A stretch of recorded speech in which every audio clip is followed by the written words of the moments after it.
রামু কাকা, এদিকে এসো তো। হ্যাঁ দাদাবাবু, বলো। রামু কাকা, তোমাকে আর এই বাড়িতে আজ থেকে কাজ করতে হবে না। আজ থেকে কাজ করতে হবে না? কেন দাদাবাবু? কারণ হচ্ছে তোমার বয়স হয়ে গেছে, তুমি আমার বাড়িতে ঠিকঠাক করে কাজ করতে পারছো না। এই জন্য আমি একটা নতুন ছেলে রেখেছি, খুবই অল্প বয়স, সে কাল থেকে কাজ করবে। সেই জন্য তোমাকে আজ থেকে কাজ করতে হবে না। দাদাবাবু, আমাকে কাজ দিয়ে তাড়িয়ে দিলে আমি তো খুব বিপদে পড়ে যাবো। সেটা আমি কি করব? তুমি তো ঠিকঠাক করে কাজ করতে পারছো না, তোমার বয়স হয়েছে, এবার তুমি ছুটি নাও। দাদাবাবু, আমার দুটো নাতি আছে, মা বাবা মরা, আমাকে যদি কাজ থেকে তাড়িয়ে দেন তাহলে আমি ওদের কি করে খাওয়াবো? সেটা আমি কি করব?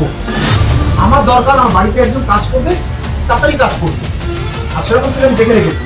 আর তাছাড়া তোমার বয়স হয়েছে, আমি তোমাকে রাখতে পারবো না। দাদাবাবু, আমাকে তাড়াবেন না দাদাবাবু, আমি তাহলে না খেয়ে মরবো। দাদাবাবু, আমাকে আমাকে তাড়াবেন না।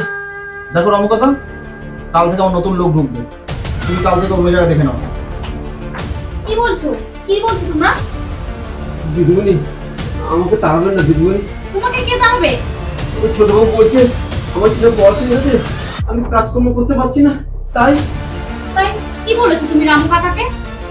রামু কাকাকে আর কাজ করতে হবে না, কারণ রামু কাকার বয়স হয়েছে, রামু কাকা ঠিকঠাক করে কাজ করতে পারছে না। আমি নতুন লোক বলে রেখেছি। এটা তুমি কি বলছো? রামু কাকার বয়স হয়ে গেছে বলে রামু কাকা কাজ করতে পারবে না? তোমার মনে নেই সামান্য কারণে তোমার আগের অফিস থেকে তার বসের স্বার্থের জন্য তোমাকে তাড়িয়ে দিয়েছে? কি বিপদে পড়েছিলে? আর তুমি যদি রামু কাকাকে এই বয়সে তাড়িয়ে দাও, রামু কাকার ছোট ছোট নাতিপুতি রয়েছে, তাদেরকে কি খাওয়াবে বলো তো? আরে রামু কাকা ঠিকঠাক করে কাজ করতে পারছে না, আমাদেরও তো সমস্যা হচ্ছে। হোক সমস্যা, এখন রামু কাকাকে কাছ থেকে ছাড়িয়ে দিলে রামু কাকা অনেক বিপদে পড়ে যাবে। তুমি কি চাও রামু কাকা এরকম বিপদে পড়ুক? আর তাছাড়া উনি আমাদের বাড়ির কাজের লোক না, উনি আমাদের বাড়ির একজন। সেটা তো বুঝলাম, কিন্তু থাক, আর কোনো কিন্তু না, রামু কাকা এখানেই থাকবে। ঠিক আছে রামু কাকা, শুনলে তো, থাকো তাহলে। দাদাবাবু, ধন্যবাদ। দিদিমণি, ধন্যবাদ দিদিমণি। আর ধন্যবাদ দিতে হবে না, আমি আসতে তুমি থাকো। ঠিক আছে। আর রামু কাকা যতদিন বেঁচে থাকবে ততদিন তুমি আমাদের বাড়িতেই কাজ করবে।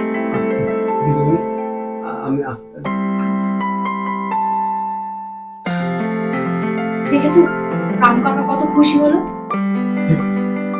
ঠিক বলেছো।